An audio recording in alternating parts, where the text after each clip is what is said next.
Hi everyone, welcome back to the channel. Today's video is going to be something a little bit different. We're trying to bring some real life explanations and scenarios for you. Behind me I have a 2024 Roadtrek Chase 50th Anniversary Edition.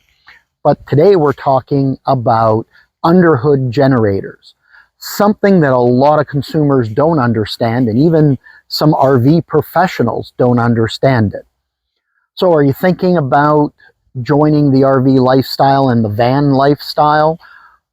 Have you been seeing references to GUs or underhood generators and not quite sure, and you get an explanation and it's kind of vague? Well, in this video, we're going to answer that question for you of what is an underhood generator? Should you buy a van with a GU, or should you buy a van with a side-mounted traditional generator? We're going to bring you some I'm going to bring you some information, and I'm even going to have you listen to what a traditional generator sounds like in this video.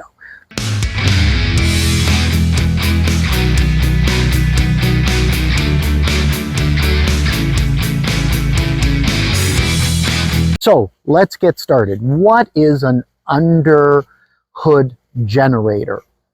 Well, traditionally in the RV industry, when you would buy a motorhome, whether it be a van conversion, a B-class like we have here, or a C-class motorhome, they've traditionally had a generator that was separate, mounted somewhere underneath the motorhome itself, typically a 2.8 kilowatt or 2800 watt generator that would feed from your fuel tank and would provide power when you ran out of battery power or when you needed household power.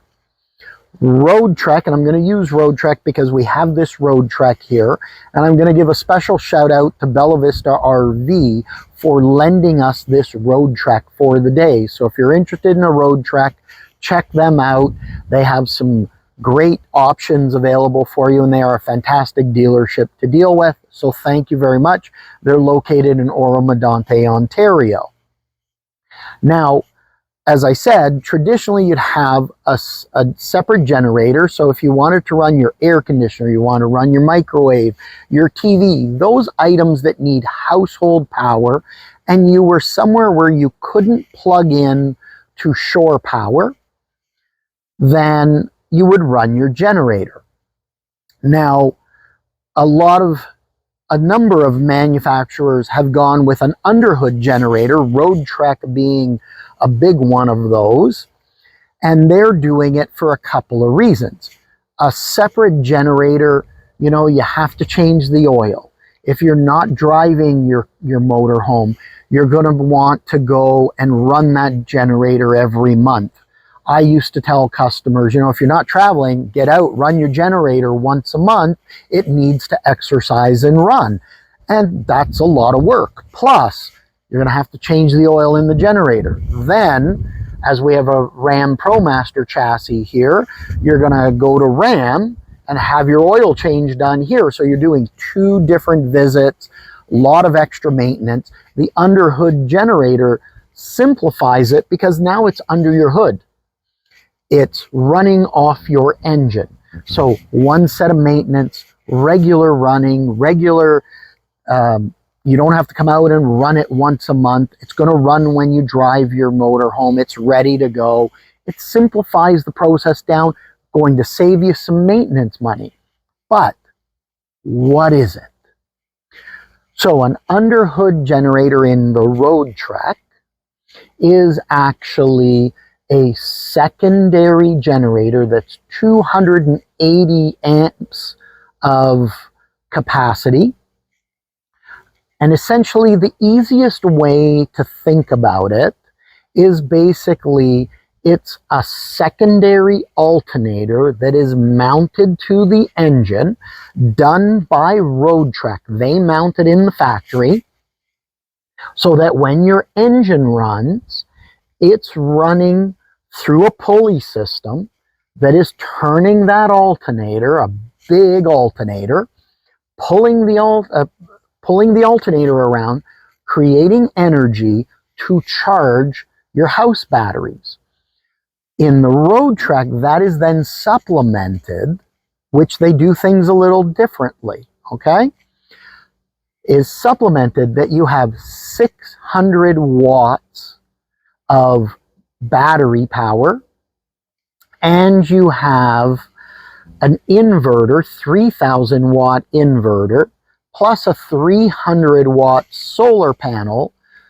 And that inverter is taking your battery power, converting it into 110 household power. So you can run your TV, you can run your microwave, run that rooftop air conditioner to keep you cool. And that is very smart. That has traditionally been done on luxury A-class gas motor homes and diesel motor homes because they would run big battery banks with an inverter. Now, that's usually a 2,000 to 3,000 watt inverter on a big coach. Here, Roadtrek has a 3,000 watt sine wave inverter. So very high quality, lots of power to run inside. The lithium batteries give you the advantage that traditionally, if you have a battery and you consider from my top hand to the bottom hand is the amount of energy in a battery, a traditional 12 volt battery would run from the top of my hand to where my thumb is, and that would be what we call usable power. From my thumb to the bottom hand, there's still power in the battery. It's not dead, but it's not enough voltage to do anything with it. With lithium batteries, you have that power range, but now you go from the top to literally the bottom that is fully usable. So you get a lot longer run time, a lot better battery power. And the best way I can describe it is, if you've ever used a drill with a lithium battery, and you can be drilling, you see that if it's got indicators, it's getting low, that it's almost out of power. Now, an older drill with nickel cadmium batteries, you'd be using it and you'd hear the drill slowing down. Even though it's reading there's power, it's not going as fast, even if you're holding the button in as right full. With a lithium, the effect you'd get on that drill is you'd be pulling the battery in and it's running at the full speed you want it to. And then all of a sudden, it stops. Versus the old style batteries slowing down and stopping. So lithium gives you more usable power. So in the Roadtrek, much more usable power. When you need the extra boost that you're drawing deeper into the batteries and your Firefly electronic system is warning you that it's getting lower, you're going to start up your engine, which is going to turn the GU or the underhood generator, and that is going to send charge to the batteries.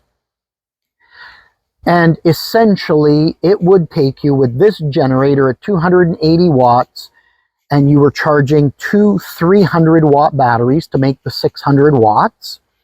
It would basically take you an hour of running this engine to charge one battery completely to full, if it was literally empty. So it'd be 2 hours for both batteries. Just to give you a time reference. Now, if you're running a side-mounted generator, you're looking at the same kind of outputs. And actually, in actual fact, a little bit longer, because it's got to convert the power from 110 volt over to DC to battery power, so you're going to have some conversion loss, etc. I'm not going to get into that and bore you, but it's going to take you a little longer. Now, the advantage of a GU or underhood generator is in some parks, they will have limits as to when you can run your side-mounted generator because they're loud, they put out more fumes, they're not as fuel efficient, and they're noisy, as I mentioned. So they will say, you know, after 7 o'clock, no running the generator. But that doesn't count for your underhood generator. So you could run this at different times of the night because really no one's going to hear it. So that's a big advantage of an underhood generator. What I'm going to do in a moment is I'm going to actually start this engine and stand here so you can hear how loud it is. So really the way to think of this is you have one alternator that is supplied by Ram like you'd have on a regular car, except they put a big alternator in, 220 amps. So there's lots of charge for running your electronics on the vehicle side of this, not the motorhome side. Then you have a secondary generator, or alternator, let's call it, that's 280 watts, even bigger, that runs to charge the motorhome side. Also, while you're running this and going down the road, it's running to make sure those batteries are charged. Even if you're just running your AC or your lights to cool the entire unit down, you're getting the benefit of that charge, maintaining your batteries to full charge, so when you stop, you have a full charge in your house batteries. Now, I'm going to walk off camera so you can hear the engine start and you can hear what it's like. I will be right back, but we're going to let that camera roll.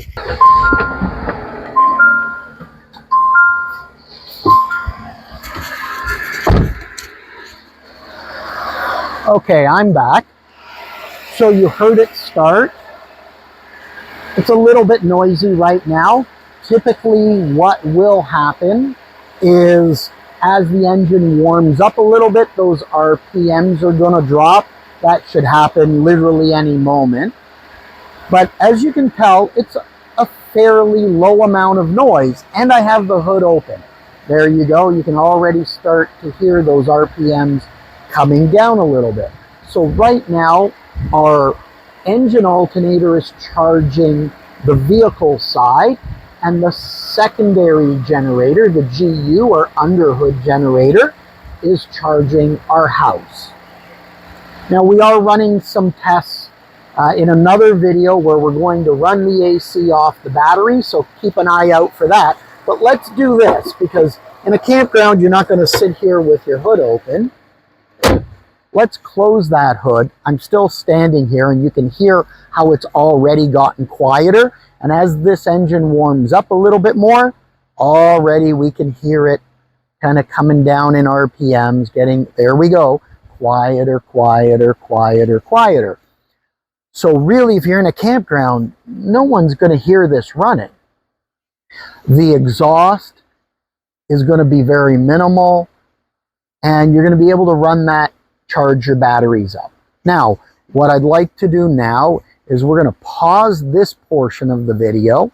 I'm going to take you over to the RVing TV fifth wheel, as we have an onboard generator, and we'll let you listen to how loud a smaller generator is to compare to the actual underhood generator. That way, if you're new to RVing, new to the van lifestyle, and trying to figure out, you know, do I go to a brand that has a side-mounted generator or go with a GU? You'll be able to make your own decision, and you'll have heard it from real-life experience. So hang on. We're going to go over and let you listen to what a regular generator sounds like. Okay, everyone. So I'm going to show you what, for those of you that are new, haven't maybe heard a generator before, you're shopping around trying to figure out, you know, do you join the RV lifestyle? Is it a van, etc.? And, you know, how are you getting power? Sorry, I'm just trying to find a good spot for you. Here's our generator, and this is a Cummins 4500 generator, meaning it's 4500 max output. It's actually a 3.7 kilowatt generator. So regular running is 3.7 kilowatts, and peak power when items turn on is 4500. This is just a little bit bigger than what you would find on a van that would have a 2800, but basically very, very similar. So let's start it up and listen to the noise of it.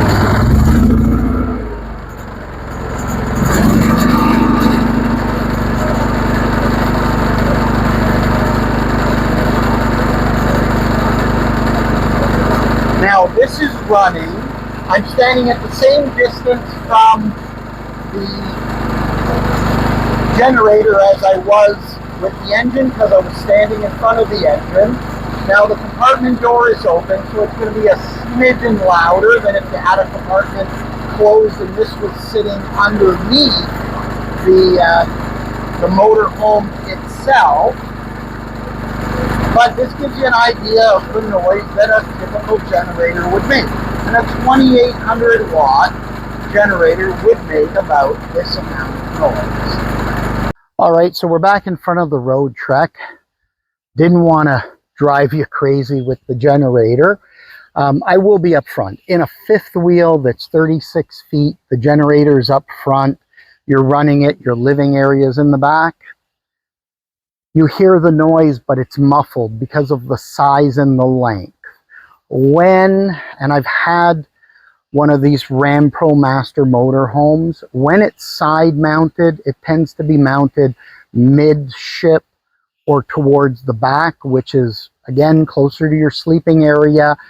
You do tend to hear it. The walls aren't quite as thick on a van conversion or a cutaway chassis, a C-Class style unit.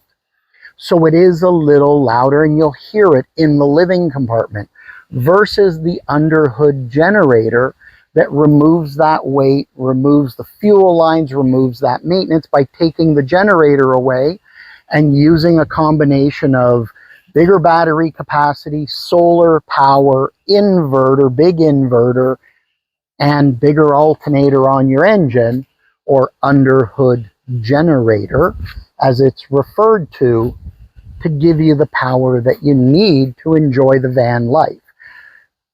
As an experienced RVer that has used multiple types of units, I think it's actually a pretty good idea that you have it set up this way. It makes a lot of sense. Anyways, we're going to maybe do another video and test out how long, we can get running an air conditioner on the battery itself. So check back for several other videos around the Roadtrek, as Bella Vista did lend it to us for the day, to be able to play around and do some of these things that consumers would ask. And I'm appreciative that they've done that. They're in Oro Medonte. In case you're interested in a Roadtrek, look them up. I appreciate it. I get nothing from it. We're just doing it as a thank you because they've given us this opportunity to use a coach. And we don't see a ton of these type of descriptive videos on YouTube. So I hope it's been helpful. If you're new to the van life, or maybe you're coming out of an older van that didn't have an underhood generator, and you're looking at a new van and trying to figure out what the heck is this underhood generator all about. I hope I've helped explain it. If you like the video, please click the like button. Please hit the subscribe, and if you hit the bell below, you'll be notified of new videos as they become available. Leave me your comments and your feedback, and if there's something you have a question about or you'd like to see a video about similar to this, describing very specific systems, let me know and I'll see what I can do. Anyways, thank you to you guys, our viewers. It's greatly appreciated. Because of you, we get these opportunities, so please like and subscribe, and we'll see you back at the channel soon. Take care. Make sure you live life to the fullest each and every day.